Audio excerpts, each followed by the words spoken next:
Olá, sejam todos bem-vindos ao Café Teatro Filosófico. No evento de hoje, nós vamos falar da peça O Mercador de Veneza, de William Shakespeare. Como vocês sabem, o Café Teatro Filosófico tem a participação do professor Jorge Bragança, que infelizmente por questões pessoais não poderá estar presente, a participação do professor Joaquim Oliveira, do curso de Direito do Unifeso, a minha participação, professora Carla Gonçalves, também do curso de Direito do Unifeso, e do professor Ayrton Rebelo, do curso de Teatro do Centro Cultural Feso Proarte. Nós hoje também teremos a participação da professora Adriana Maia, da CAL, Casa de Artes de Laranjeiras. Bom, na verdade a gente está dando sequência, né, a uma temporada que tem algumas séries, né, que a gente pode, alguns episódios, né, que a gente intitulou de As Mulheres em Shakespeare. No evento passado, no vídeo passado, a gente falou sobre Julieta, né? E nessa apresentação de hoje, nesse encontro de hoje, a gente vai recortar a personagem Pórcia da peça O Mercador de Veneza. É interessante notar como que as personagens femininas em Shakespeare, né, ganham um relevo impressionante a partir do momento que a gente passa a fazer a leitura a partir dessas personagens, tá? Mesmo que na época do Shakespeare a sociedade restringisse, né, com regras rígidas, né, a participação das mulheres na vida social, na ficção elas têm uma presença, né, que nos faz assim, admirar cada vez mais a capacidade criativa do próprio Shakespeare. Apesar delas não poderem estar presentes nos palcos, porque todas os personagens femininos eram feitos por homens, né, rapazes principalmente, elas tinham uma fala relevante em várias peças do Shakespeare. Isso dá uma importância ao papel do feminino nas obras do William Shakespeare. Não é diferente no Mercador de Veneza, no caso da Pórcia. A gente tem outras figuras extremamente relevantes, como o judeu Shylock, mas a Pórcia também ela é fundamental e é uma figura relevante, uma figura central nessa peça, O Mercador de Veneza. Tá. Em Julieta a gente trouxe esse contraste, né, entre as mulheres na ficção e as mulheres na vida real no tempo de Shakespeare. E hoje a gente pode falar um pouco também dessa presença da Pórcia no mundo, né, que é extremamente masculino, né, talvez até os dias de hoje, que é o mundo jurídico, né, e talvez a Pórcia ali na peça do Shakespeare, lá no século XVII, né, ela adentra o tribunal, né, ela está presente no tribunal, não só presente no tribunal, mas ela participa, ela atua no tribunal como advogado, no caso disfarçado, né, porque ela está disfarçada de Baltazar, né, de um advogado homem, mas a Pórcia ali se mostra, então, presente em espaços que eram também vedados à participação feminina da mulher, né? E a Pórcia, então, tem esse apelo, né, até para os cursos de direito, porque ela tem ali uma presença, né, como advogado. E um debate também muito próximo da peça, um debate jurídico próximo da peça, faz referência ao contrato, né?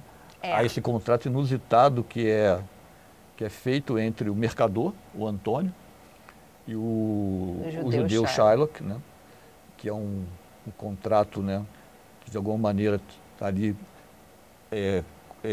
dentro da compreensão da usura, da lei da usura na época, mas é um contrato inusitado porque o pagamento que o Shylock vai cobrar de Antônio, caso ele não pague a quantia acordada, é que ele é uma libra de carne no seu próprio corpo, né? E isso gera então toda uma polêmica referente se isso é possível, né, se é aceito no campo do direito um contrato inusitado como esse. O Shakespeare é muito perspicaz nesse sentido, porque, na verdade, já na época da peça, já não era mais possível o pagamento com o próprio corpo, né? Desde o direito romano já se falava na indenização, na possibilidade de um pagamento, caso não fosse o contrato não fosse cumprido, o pagamento patrimonial e não um pagamento pessoal, ou seja, a pessoa não pagaria com a sua vida caso o contrato não fosse cumprido. Então isso já havia sido extinto, mas o Shakespeare traz isso de volta para o Mercador de Veneza, e ele usa o Shylock, porque, na verdade, de forma bem resumida, quem vai impedir o empréstimo ao Shylock, o judeu, é o Bassanio. E, na verdade, o Antônio vai ser o fiador. Né? Então, caso o Bassanio não possa pagar na data estipulada o empréstimo, o fiador vai ser chamado a responder pela dívida. E o Shylock, ele usa esse contrato, ele usa esse acordo como vingança. Então, ele usa o direito como vingança. Sim. Então, por quê? Porque ele concorda que o Antônio seja o fiador e o pagamento, caso o contrato não seja cumprido, seja uma libra de carne. Então, isso é extremamente vingativo dentro do contexto da obra, já que ele tinha realmente várias questões com o Antônio, por ser o Antônio um cristão, já ter, na verdade, o agredido verbalmente, o ofendido, insultado. Então, ele usa o direito como vingança. E quando, na verdade, o Antônio, na data agendada, né, o Bassanio e o Antônio não podem cumprir com o pagamento, o que ocorre é que o Shylock vai cobrar a dívida ou, na verdade, se vingar efetivamente. Então, ele usa a lei como vingança. Então, na verdade, ele cobra do doge, que é como se fosse aquela pessoa, a autoridade proeminente na cidade de Veneza, e o doge, então, fica, apesar de ser uma cláusula que pode prejudicar o Antônio, ele estava previsto no contrato e o Antônio assina essa promissória com o pagamento com a libra de carne. Então, ele meio que dá uma de Pôncio Pilatos, ele lava as mãos e diz que o contrato precisa ser cumprido, né? Ou seja, que a cláusula, e nos contratos atuais a gente tem a possibilidade do que a gente chama de uma cláusula penal. A cláusula penal, na verdade, é quando você não cumpre com um pagamento, você tem que responder com aquilo que está arbitrado no contrato. Essa cláusula penal é uma cláusula de penalidade caso você não responda com o pagamento principal. E essa cláusula penal é o que o Shylock vai cobrar com uma libra de carne. E a Pórcia, né? A Pórcia é uma figura extremamente relevante na peça, então ela se veste de homem e se torna o advogado Baltazar para a defesa de Antônio contra o Shylock no tribunal. E o que era uma relação jurídica contratual, ou seja, numa perspectiva cível, ela transforma isso numa ação penal, por conta das questões que ela apresenta, por conta das questões que ela coloca, de que se caso seja executado o contrato, o Shylock vai, na verdade, ferir uma lei veneziana de que, na verdade, não pode matar um cristão, e se ele matar um cristão ou se ele agredir fisicamente um cristão, ele vai ser penalizado por isso. Então, ele transforma uma ação cível numa demanda penal. Então, o tribunal se torna um tribunal, na verdade, penal. Então, a Pórcia, ela torce a lei. E alguns autores, né, o André Caran Trindade, ele vai dizer que, na verdade, ela faz uma hermenêutica de todas as disposições legais apresentadas. O Antônio e o Bassanio esperam, na verdade, que esperam que seja perdoada a dívida, então espera ali que que alguém interfira, inclusive o Dodge interfira, para que a dívida não seja cobrada literalmente como está no contrato.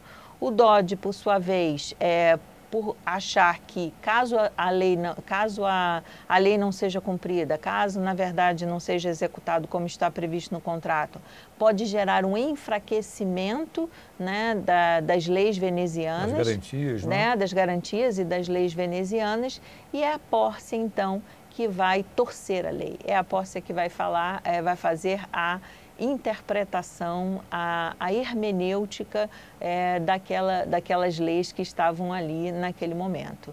E ela transforma, na verdade, esse tribunal, como eu já havia dito, transforma esse tribunal num tribunal civil, transforma num tribunal penal, fazendo com que não só o Shylock seja punido, ou seja, não receba o valor que ele tinha que receber diante do que foi o empréstimo, que ele não execute também, porque caso ele execute aquilo que está previsto no contrato, ele vai ser punido por essa execução e ainda vai obrigá-lo a fazer um testamento, né, deixar tudo o que ele tem para a sua filha Jéssica e, além disso, transformá-lo em um cristão. Então, assim, a vingança do Shylock, que ele usa o direito para se vingar inicialmente, essa vingança ela totalmente se vira contra ele.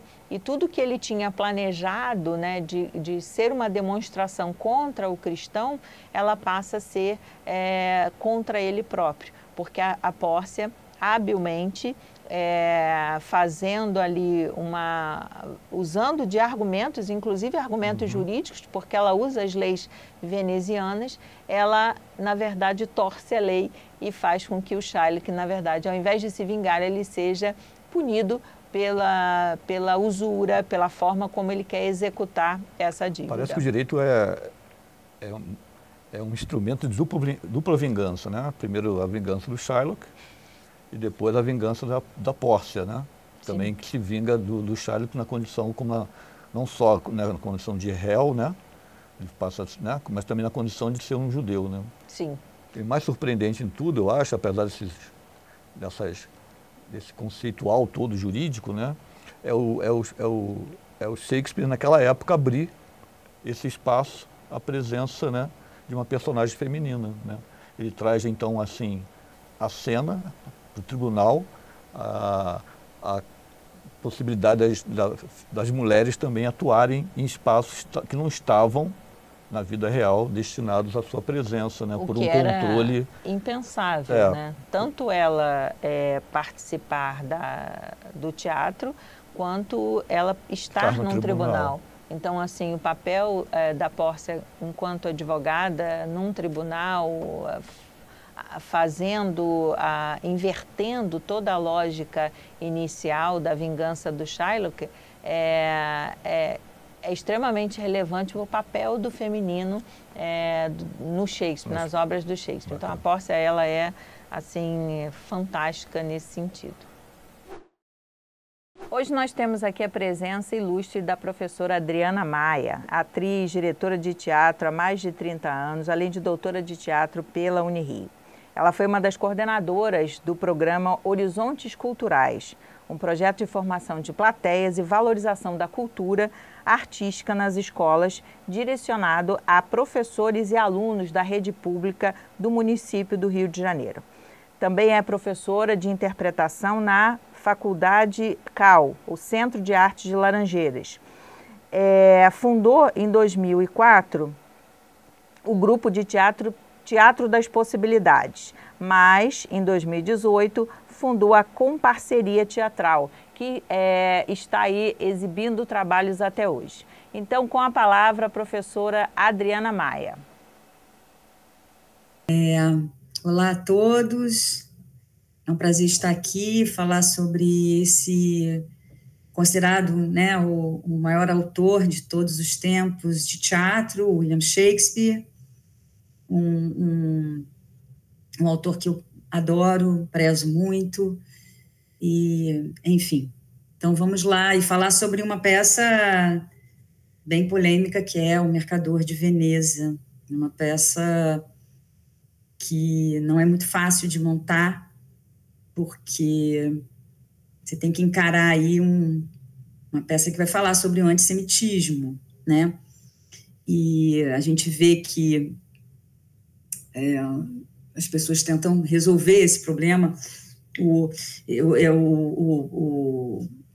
acadêmico, o James Shapiro, ele diz que volta e meia, quando as pessoas montam o Mercador de Veneza, a tendência sempre é editar o texto, tentar resolver esse problema que existe no texto, e que isso traz complicações para a peça, mas que pior do que não fazer a peça é censurá-la, né? Inclusive uma peça que a gente pensar sobre, né? Uma peça que na época da Alemanha nazista eles patrocinaram 50 montagens. Então é uma peça complicada, difícil, né? Mas vamos lá. Antes da gente falar, eu só queria fazer um certo preâmbulo para falar sobre o Shakespeare e a Londres da época, porque isso tem muito a ver com toda a dramaturgia shakespeariana, toda a escrita dele como um autor, né? O autor vai carregar o seu tempo, né? Trazer o seu tempo no texto. E o Shakespeare, ele certamente ele foi um ator, dizem que até um ator mirim, lá em Stratford, e por volta de 18, 19, 20 anos, ele vem para Londres, estava efervescendo para conseguir trabalho, e certamente ele veio através de uma outra companhia que rodava pela Inglaterra, e ele chega lá e percebe que, na realidade, a grande coisa seria escrever, né, onde ele poderia ser melhor remunerado do que como ator. Já ele sabia desde sempre que atores e atrizes ganham muito mal no teatro. E aí ele se junta a uma companhia teatral bem importante, que é a Chamberlain's Man, e era uma sociedade, era uma cooperativa, e a partir daí ele começa a se sustentar com o teatro, inclusive se tornou um homem rico, e mandava dinheiro para sua família em Stratford, né? E a Londres era uma grande consumidora de teatro. As pessoas iam muito ao teatro, bastante. Era uma forma de diversão e de apreciação artística. E os teatros eram muito diversos, assim. Poderia ter num determinado espaço uma peça do Christopher Marlowe, sei lá, o Dr. Faustus. E 2, 3 dias depois, ter ali uma bear baiting. Bear baiting era uma briga horrorosa de ursos. Prendiam os ursos numas correntes e botavam os cachorros que ficavam instigando o urso, para o urso ver se quebrava as correntes. Uma coisa horrível, uma coisa bem, assim, selvagem, né? E as pessoas consumiam tanto o teatro quanto o bear baiting, né? Então, o teatro servia para todo esse tipo de apresentação, inclusive a apresentação de crianças cantando para os pais e para as mães, exatamente como nos dias de hoje, nesse sentido, sabe? Então, era uma como é que eu vou dizer, uma plateia que podia consumir um grande texto e uma luta. E o que, na realidade, dominava era você ter público, né? E isso fazia com que esses autores tivessem que ser muito criativos, extremamente criativos. Isso é uma das questões do Shakespeare. Ele não é um autor que está em casa pensando, eu vou fazer o Hamlet. Não, ele não é isso. Ele tinha uma companhia, aquilo precisava dar dinheiro. Ele tinha que dar papel para todas aquelas pessoas. Era muito concreto, extremamente concreto. E esse lugar, né, que precisava gerar lucro, e que tinha que agradar a plateia, eu acho que foi uma pressão que fez com que o Shakespeare fosse esse autor maravilhoso que ele é, né? Havia um grupo de autores, dentre eles o Marlowe, que de alguma forma eles eram um pouco rivais, enfim. Mas o Marlowe, que era o grande autor quando ele chega lá, ele admirava muito Marlowe. O Marlowe vai ser assassinado muito jovem, em 1593.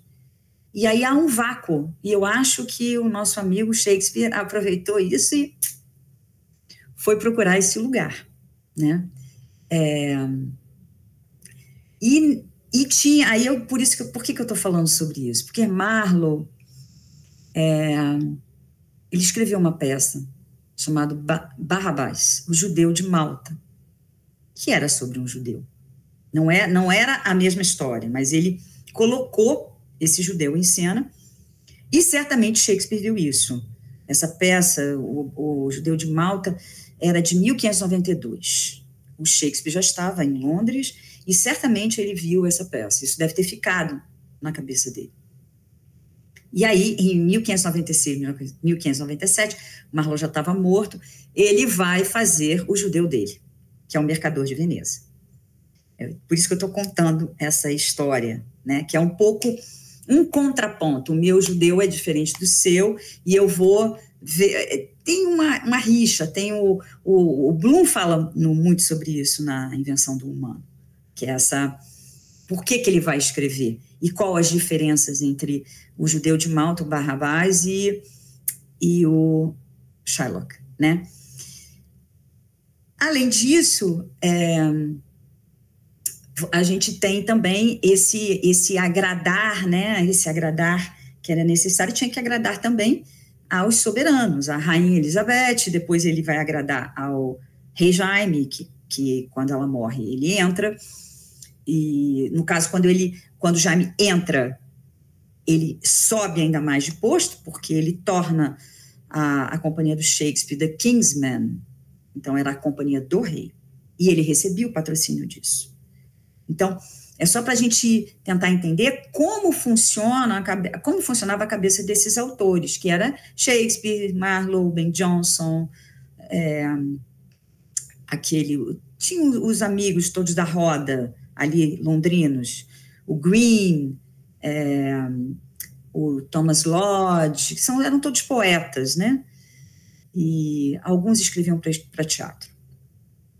Enfim, então, o Mercador de Veneza era certamente uma resposta ao Judeu de Malta, do Marlowe, né? E que, segundo Bloom, tinha essa questão da rivalidade. No caso do Marlowe, esse judeu era tipologicamente um judeu meio patético, meio engraçado. Então, a gente também pode olhar para o Shylock dessa forma, só que não são as mesmas personagens. Será que o Shylock seria um vilão cômico? Vai depender da montagem, né? A gente hoje em dia vê algumas montagens modernas, né? Tem o filme com Al Pacino, né? Em que a gente, inclusive no filme, essa questão do judeu, ela é colocada, né? Aparece todo o gueto onde eles são separados, o personagem do mercador, né, do Antônio, cuspindo na cara do Shylock. Isso é mostrado no filme. Na peça, isto é contado. No filme, isso é mostrado. Que é uma maneira de você perceber esse conflito que tem na peça, né? É uma peça bem complicada, né? Porque eu acho que uma das características do Mercador de Veneza é que é uma peça que expõe o poder do dinheiro. É um dinheiro que vai mediar todas as relações humanas, né? O próprio Antônio, ele, de alguma forma, ele compra o Bassanio, né? Todos aqueles playboys de Veneza que acompanham o Antônio, e eu estou usando esse termo playboy porque isso foi usado pelo Bloom, eu também concordo com ele, são todos meio playboys, venezianos, e que todo mundo fica ali em torno de quem tem grana, né? Então, a própria peça fala sobre mercadoria, né? O mercador de Veneza. Então, é uma peça, nesse ponto, extremamente interessante para os dias de hoje, né? Porque o próprio título já traz isso, né? A mercadoria é um membro na vida de todos aqueles venezianos ali. E a gente até pode perguntar, quem é que é o mercador? Quem é que é o judeu? Porque tudo é mediado pelo dinheiro, né? A Portia, que eu considero a personagem principal da peça, não acho que seja Shylock, nem é o Antônio, acho que é ela é que move, né, essa qualidade das personagens femininas shakespearianas, né, elas não são muitas em cena, até porque era proibido para as mulheres estarem em cena na época do Shakespeare, então isso dificultava um pouco, então ele punha poucas mulheres, ele trabalhava com adolescentes que estavam na época da puberdade, com uma voz ainda um pouco aguda, em geral imberbes, e que aí eles faziam as mulheres, assim, todas elas. Portia, Julieta, Ofélia, todas essas mocinhas, né? E também as trágicas, Lady Macbeth, Gertrudes, eram homens que faziam, né? Mas, apesar disso, essas personagens shakespearianas mulheres, elas eram de excepcional qualidade, de consistência, muito consistente, principalmente a partir da Julieta. Quando ele escreve a Julieta, ele dá uma virada nessas personagens femininas. É extraordinário o que é feito com essas personagens. Muito bem. A Portia é a filha de um homem bastante rico, né, que é falecido, e que, vejam bem, ele controla a filha de dentro do caixão, porque ela só vai ter acesso àquela fortuna depois que ele não é nem a fortuna ela tem acesso, mas ela só vai poder se casar a partir dos pretendentes descobrirem dentro de uma caixa o retrato dela. Ou seja, você tem aí um poder patriarcal de controle das mulheres, né? A Nerissa, que é estou falando isso em relação a mercadorias, esse meu ponto.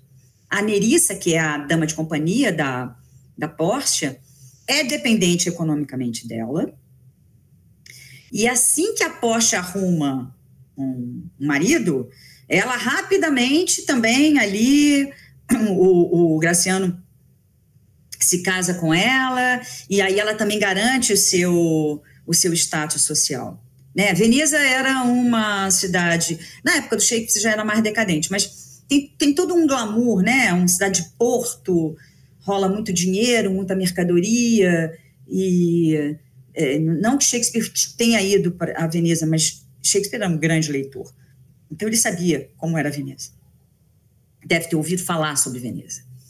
E a gente aí tem a terceira moça, que é a Jéssica, que é a filha do Shylock, e que é mantida trancada dentro de casa, mas que acaba fugindo com o seu namorado, que não é judeu, ele é católico, é cristão, e ela rouba o Shylock. Ela foge com o dinheiro do Shylock e vai se unir a um católico. Ou seja, é uma peça que o dinheiro é um lugar ali bastante importante, né? Tem um detalhe que eu gostaria de falar, que eu falei um pouco sobre Shakespeare e seu tempo e as plateias, né? E uma das plateias assim que mais consumiam teatro eram os estudantes de direito. Eles iam muito ao teatro.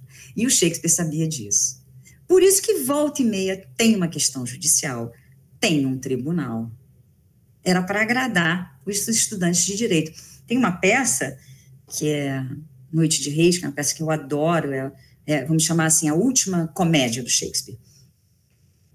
E ela foi ela foi encenada, não foi no Globe, não foi na corte, foi dentro do Middle Temple, que era uma espécie de escola de magistratura, se não me engano. Tal a quantidade de professores e advogados e estudantes que consumiam o teatro. Então, no caso do Mercador, é de caso pensado. Ele sabia quem ele queria atingir. Então, ele cria um tribunal ali dentro, né? Vamos voltar aqui à Portia. A Portia é uma personagem extremamente corajosa, bastante inteligente, bem inteligente, e ela tem muita elocução, né? Ela sabe falar muito bem, ela é capaz de tomar decisões autônomas e de convencer pessoas, né? Isso é bem é um pouco o que um advogado sabe fazer, né? Convencer pessoas, criar pelas palavras as situações, entendeu? Isso a Portia sabe fazer muito bem, extremamente bem. Então, quando ela se disfarça de Baltazar, um jovem advogado, ela se sai muito bem, né?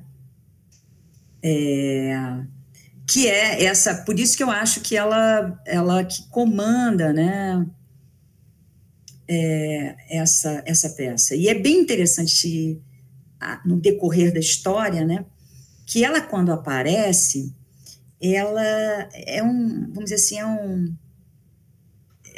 ele faz um truque ali, né, que ela está sentada ali em Belmonte, né, aquele palácio, uma espécie de Shangri-La, né, esperando um marido ideal, conversando com a Nerissa sobre banalidades ali, claro, muito bem escrito, etc. e tal.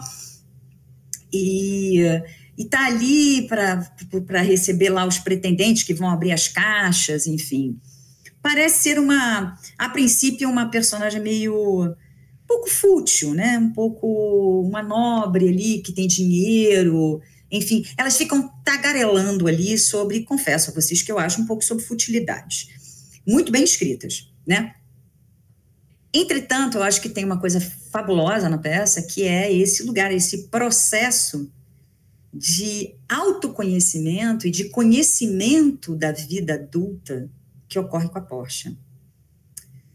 Porque quando ela está disfarçada de homem, ela vai descobrir coisas sobre ela mesma, descobrir coisas sobre o marido, ou o futuro marido, vai descobrir sobre as leis de Veneza, vai se deparar com a sina dos judeus e ainda vai se colocar, que nem parte dela, né?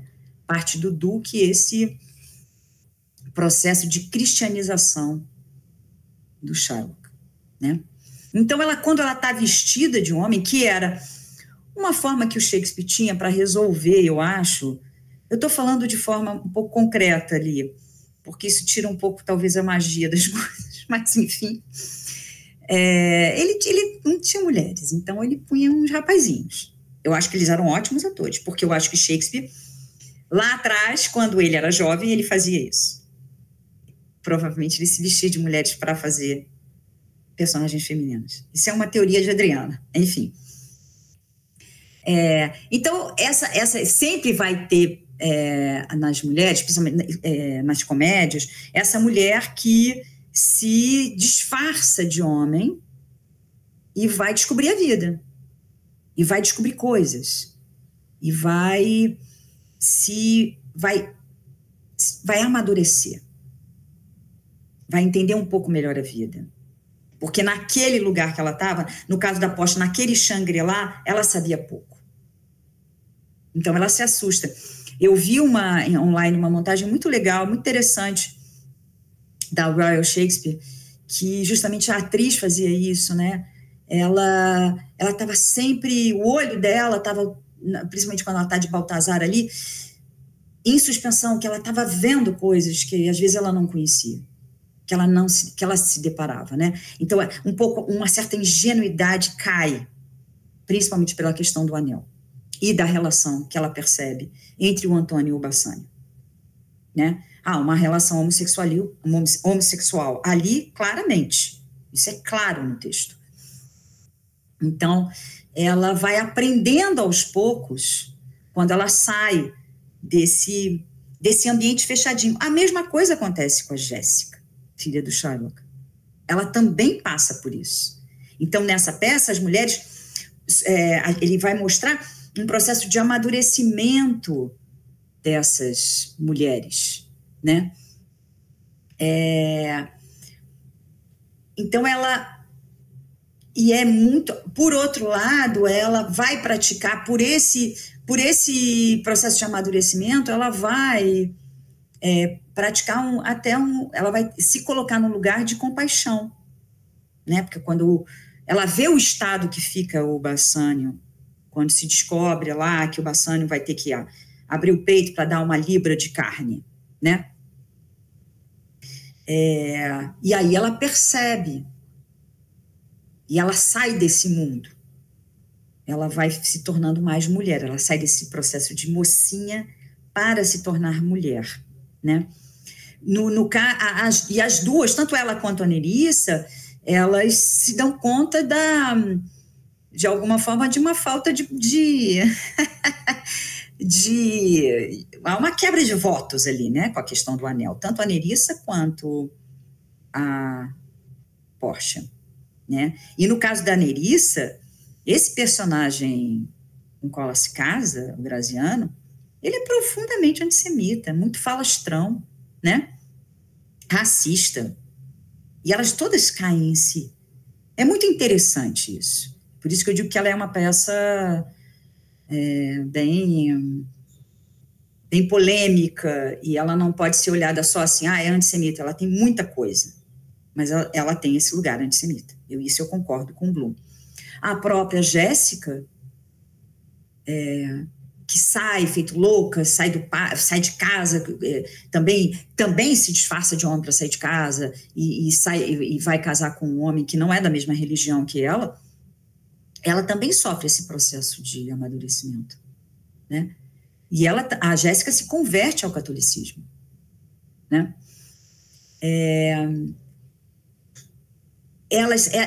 O Shakespeare coloca aí nessa peça que esse autoconhecimento vem a partir de uma ida para as ruas, sair de casa para uma ida às ruas, né?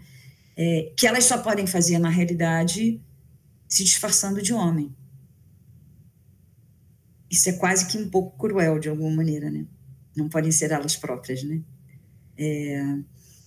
A peça, ela tem um final feliz, né? Mas eu acho que é uma comédia um pouco mais sombria, né? Como ele gosta de fazer. Ele fez algumas. Medida por Medida, Bem-Estar o que Bem Acaba, que também são consideradas peças ou comédias sombrias ou peças problemas, né? Então tem esse lugar, né, de sair delas, até retornam, depois eles, no quinto ato tem aquele retorno ao Shangri-La, mas já é um pouco, elas retornam ao Shangri-La, mas já com um certo conhecimento da vida, né, entendendo que, no caso da Portia, que o marido dela tinha uma relação afetiva com o Antônio, a outra entendendo quem é o marido dela, né? E a Jéssica também. E é uma peça em que, no final dela, né? Por isso que ela tem um final feliz, porque eu acho que ninguém morre, mas ela tem uma trava, né? Porque no final dela, no final do quarto ato, o Shylock é obrigado a se converter, né? E a Portia conhece quem é o Bassanio, que é um playboy. Ela é muito mais sagaz do que ele. Muito mais. A Nerissa conhece quem é o Graziano, e a Jéssica quem é o Lourenço. Então, elas têm que ter é como se caísse, né, saísse desse lugar de princesinha e entrasse nesse terreno da mulher, encarando as pessoas como elas são, que é o que o Shapiro fala. Essa peça mostra como as pessoas são, como elas podem ser sórdidas, como elas podem quebrar votos, como elas são racistas, né? Como elas são intolerantes, né? Mesmo num mundo maravilhoso, uma cidade multicultural, uma cidade chique e próspera, entre aspas, como Veneza. Mesmo assim, você vai ter esse lugar de uma trava, né? Mas o que eu acho que o Shakespeare fala é que é preciso que as mulheres saiam dos seus Shangri-Las e tomem as ruas, né? Um lugar aí que eu vejo na peça. Adriana, muito obrigada, maravilhosa a sua fala, perfeita, né? Assim, é um ensinamento cada vez que a gente ouve alguém falar sobre o Shakespeare e falar sobre as peças do Shakespeare, né? Ouve, por exemplo, sobre o Mercador de Veneza, a gente descobre uma infinidade de possibilidades, uma infinidade de questões. Então, assim, nós já lemos vários autores, vários autores, tanto da parte teatral, da parte filosófica, do direito, né? Porque são vários artigos sobre o Mercador de Veneza no direito. E mesmo assim você trouxe outras questões, outras possibilidades, dentre todas as outras que a gente já leu. E isso, assim, é infinitamente rico para o nosso trabalho, para o Café Teatro Filosófico. Tem uma coisa que o Peter Brook fala, que é uma qualidade do Shakespeare, que é única. Ele fala que qualquer autor escreve a partir de uma perspectiva de um universo próprio. Né? O Chekhov tem um universo próprio. Ele é maravilhoso, mas ele tem um universo próprio. O Ariano Suassuna tem um universo próprio. Nelson Rodrigues tem um universo próprio. Ele diz, o Peter Brook, que o Shakespeare é o único autor que ele conhece que não tem um universo próprio. Ele é o que está mais próximo à realidade.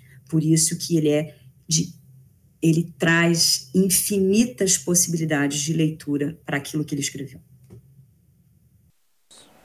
Realmente é de uma riqueza de possibilidades, de questões a serem discutidas, que é infinito, como você disse. Adriana, assim, só para dialogar um pouco com a tua fala, né? Eu tinha pensado também, ao ler a peça, né? A gente já leu por uma perspectiva, agora pela perspectiva mais da Pórcia, né? Centralizando a Pórcia, concordo com você também, né? Que ela é a personagem central da peça. E assim, a gente fez uma outra apresentação que era Julieta, né? E tem claro que as duas têm muita proximidade de um rompimento com o tempo presente daquele momento, né? Que era uma sociedade toda patriarcal, hierarquizada, essa visão de mundo, né, medieval, né, dos papéis, né, bem ordenados e coordenados dos papéis sociais. E os historiadores, de alguma maneira, falam que esse momento do Shakespeare é um momento também de transição, né, desse mundo, dessa visão de mundo que estava estabelecida, e uma nova visão de mundo, que é renascentista moderna, né, onde a palavra indivíduo, eu trouxe isso também como referências, ela deixa de ser o indivisível, o indivíduo passa a ser o distinto, né? Aí eu fui buscando, né, essas pistas assim, de leitura que são bem prováveis, né, nada, né, com uma certa exatidão, mas se a gente pensar a Pórcia também foi personagem de um outro texto do Shakespeare, Júlio César, né? Então a gente tem duas Pórcias no Shakespeare, não sei se tem mais, mas pelo menos tem duas Pórcias no Shakespeare, que é a Pórcia do Mercador e a Pórcia do Júlio César. É engraçado que depois dessa compreensão, dessa transição, de pegando essa noção de indivíduo como antes, o indivisível, né? Aquilo que não se divide, um papel fixado na estrutura hierárquica da visão de mundo medieval. Para a moderna, o indivíduo como distinto, a Pórcia lá do Júlio César, ela é apresentada como a parte que não se divide do marido. Ele fala isso na passagem, pouca passagem da Pórcia no Júlio César, ela fala assim, eu sou a tua outra metade, e como somos únicos, você não pode me furtar do segredo que está acontecendo, por que você se reuniu à noite, né, para preparar alguma coisa que eu não estou sabendo. E como eu sou tua parte, você não pode omitir esse segredo para mim, porque senão eu não sou mais sua esposa, eu seria uma mulher da vida e não sua esposa.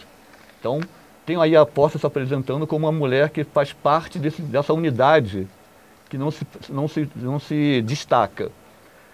A Pórcia do mercador, logo no início, né, ela fala, ela tem uma abordagem que eu separei aqui, que ela fala assim, a questão que ela dá o anel pro Bassanio, né? E ao dar anel pro Bassanio, ela fala assim, a casa, a criadagem, até eu somos seus, meu senhor, com este anel.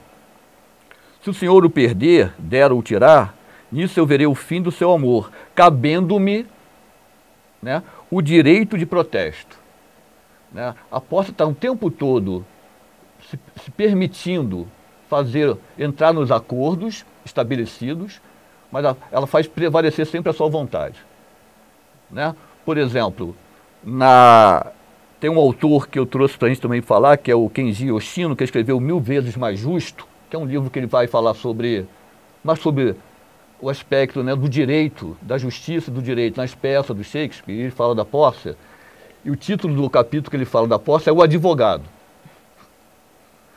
Pensando justamente naquilo que você falou, que a maneira da Pórcia agir, que é com as palavras, com a argumentação, né, com o convencimento pela palavra, desde sempre ela é uma maneira de um advogado proceder.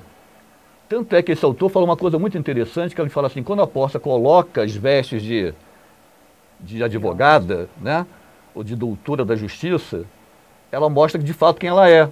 Tipo assim, né, aquilo não é um disfarce que a encobre, é um disfarce que a revela. Né, ele fala, e ele mostra que ela tem uma cabeça de advogado o tempo todo. Então, quando nessa coisa do anel, ele fala também uma coisa bacana, assim, é difícil você ficar presente com a Pórcia sem que ela imponha a sua vontade. Né? Ela está o tempo todo conseguindo, né? Apesar dos acordos estabelecidos, ela não invalida nenhum deles, né? Mas apesar desses acordos estabelecidos, ela consegue dar uma volta por cima nesses acordos e tirar um proveito próprio deles. Né? Ele destaca 3, o testamento do pai, que fica um pouco, né, pouco perceptível na peça, que o Bassanio é o escolhido dela, né?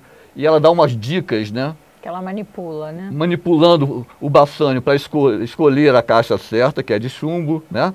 Tem lá uma música que tem um certo refrão que lembra chumbo, tem a palavra pesado, tem a palavra arriscar, mais ou menos está destacado ali no texto, então ela está conduzindo, ela não anula o testamento do pai, né? A vontade do pai, mas ela também toma esse acordo, né?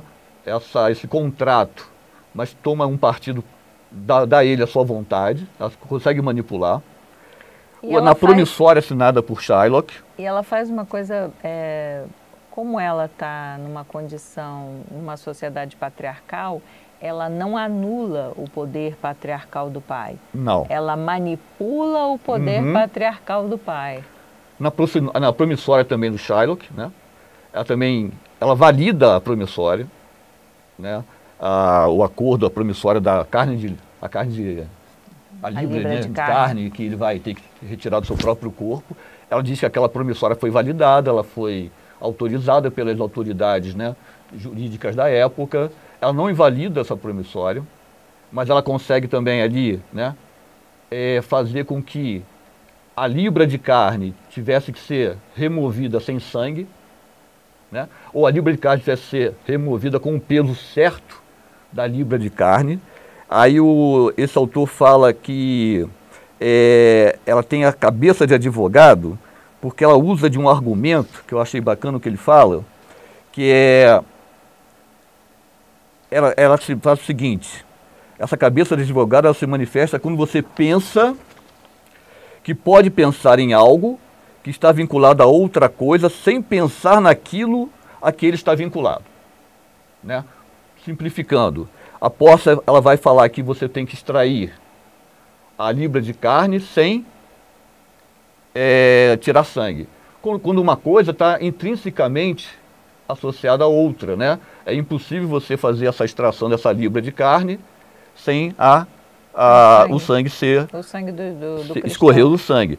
E ele fala que essa estratégia argumentativa da posse, ela justamente é isso, né? Ele desconecta uma coisa da outra. E então ela consegue, então, estabelecer a impossibilidade de se cumprir com a promissória que é da libra de carne. Esse autor, ele tem uma preocupação que ele fala que até um certo momento ele é simpático à posse. Acho que também eu consigo acompanhá-lo nesse sentido, né? Por exemplo, a posse é capaz de mostrar a sua astúcia, que era uma maneira dela se colocar, né? Em relação ao Bassânio, né? Em relação ao pai, o anel e a escolha do porta-joias. Mas quando ela vai para o tribunal, quando ela fala ali da necessidade do Shylock perdoar, é impressionante quando ela, ao mesmo tempo que ela evoca o perdão, né, como estando acima da justiça, ela o tempo todo coloca para o Shylock, né, que aquilo é um valor cristão, né? E ela sabe estar falando com uma pessoa que não é cristã, né? E aí novamente parece que a sua vontade, ela quer prevalecer, fazer a sua vontade prevalecer, porque ela não está falando do perdão como perdão, né? Parece muito mais que ela está... Se o Shylock concorda com ela, ele é astuto para tanto, né? Para não fazê-lo, né? Porque os dois polarizam o tempo todo na peça. Se o Shylock concorda com ela, ele estava se assinando uma conversão já de imediato, né? Porque ela está, de alguma maneira, evocando o perdão como acima da justiça, mas está falando ao mesmo tempo, sublinhando que esse perdão é sempre um valor cristão, né? E que para ele aceitá-lo, ele também teria que aceitar, né, se tornar um cristão. Né? Isso faz com que a posse pareça uma figura contraditória da posse, né? O tempo todo ela se apresenta sempre nesse polo de se apresentar ao mesmo tempo renegando os valores da época, né, subvertendo esses valores talvez, mas também sendo preconceituosa ao máximo, né, nesse ponto de fazer com que o seu preconceito antissemita apareça nessa fala também, né? Há uma percepção dessa posse, né, como ao mesmo tempo ela sendo utilizando dessa sua capacidade, né, de argumentar, tirando proveito próprio dessas regras, ao mesmo tempo também destilando um certo veneno contra o próprio Shylock, né? De uma certa maneira, no campo do direito, tem um filósofo chamado von Ihring, né, que ele diz que o Shylock foi injustiçado, né? Injustiçado porque ele teria que ser julgado, o julgamento teria que ter sido a seu favor, porque aquela nota promissória ela foi validada. Então, o direito não poderia ser manipulado como foi manipulado. E foi manipulado pelo argumento da posse, né? O que mostra que essa habilidade com as palavras tem duplo lado, né? Tem um lado de ser reconhecido como uma habilidade, com certeza, mas também da manipulação, né? Então, a posse aparece o tempo todo nesse limite entre o que você pode, né, realizar a partir dessa capacidade de argumentar, de convencer, que é típica, como você mesmo falou, de uma presença ali dela, do próprio advogado, né? O advogado pode tanto restabelecer o direito, como corromper também o direito na visão desse filósofo do direito que é o von Ihring, né? Para finalizar, pegando uma outra citação, diz que hoje as encenações da peça tornaram-se cada vez mais simpáticas a Shylock. Ele fala que o filme do Al Pacino nos traz uma certa simpatia à figura, à personagem do Shylock, né? colocando nessa questão que você bem trouxe do antissemitismo, né? Talvez seja ali uma tentativa de montar a peça, né? Trazendo essa dimensão e tornando uma percepção mais favorável ao Charles, que, claro, né? Trazendo um pouco da crítica ao próprio comportamento dos cristãos dentro de uma Veneza altamente comandada, como você bem disse, pelo dinheiro e pelo valor da mercadoria. A própria Porcia também, ela no início é quase que um objeto, né, a ser conquistado, uma mercadoria a ser vendida para aqueles pretendentes, né? E ela consegue também subverter isso fazendo a escolha, né, por trás dos panos. Mas ele fala que ele sente falta de ver uma representação cética comparável de Porcia, né? Parece que, eu não sei a minha impressão, que no filme ela é uma figura muito cândida ainda, né? Acho que ela não revela todas essas façanhas possíveis, né, que a personagem do Shakespeare oferece. Aí eu só queria saber com você, assim, como você é uma pessoa do teatro, né, de montagem de peças, como seria essa Porcia, assim, mais, sabe, menos delicada, menos delicada, cândida, né? Menos Shangri-La, como você bem falou, e adotando essa presença que eu acho que está desde o início da peça, né? Na construção desse personagem que é a Porcia. Ela é uma mulher dona, quer dizer, ela é rica, ela é dona lá de Belmonte, por mais que o pai, na realidade, que o pai manipula ela, né? Do caixão ele manipula ela, mas enfim. Eu também não vi. Eu vi recentemente, mas aí não vi ao vivo, eu vi numa coisa gravada da Royal, esse lugar assim mais potente dela, menos cândido, que eu também não vejo. Eu vi há muitos anos atrás uma montagem do Amir, que tinha várias qualidades, como tudo que o Amir faz, mas acho que a Porcia também não era isso que a gente está falando aqui. Não via dessa maneira. Acho que é uma coisa mesmo desse lugar, porque ela é empoderada, assim, no sentido que ela é dona, ela quis aquele marido. Sim. Então ela vai lá e sopra umas coisinhas ali no ar, ele que também não é burro, capta, né? Então por isso que ela é a personagem principal, né? No caso de Como Gostais, claramente, Rosalinda é a personagem principal. A professora Marlene, que é uma grande professora de letras da UFRJ, ela diz que a peça não devia se chamar Romeu e Julieta, devia se chamar Julieta e Romeu. Sim. Né? Então, é uma coisa de olhar sobre o texto, que eu acho que nem todo mundo gosta, porque é um texto muito difícil mesmo. É um texto que ele vamos dizer assim, politicamente incorreto. Então, montar esse texto nos dias de hoje vai dar problema. Ainda mais do que está acontecendo no mundo, na Palestina. Se você coloca, entendeu? Sim. Ele não é um texto fácil de ser feito. Mas ele é muito poderoso nesse sentido. Em tudo que eu falei, que você falou, Joaquim, sobre a Porcia, ele é um texto maravilhoso. Eu só queria complementar para vocês que toda a dramaturgia shakespeariana, a gente vai sempre encontrar um personagem que é um personagem que fala muito bem, convence muitas pessoas. Isso é uma característica da dramaturgia shakespeariana. E por que isso? Não é só esse personagem, como quase todos os outros. Porque as pessoas iam ao teatro to hear a play, not to see a play.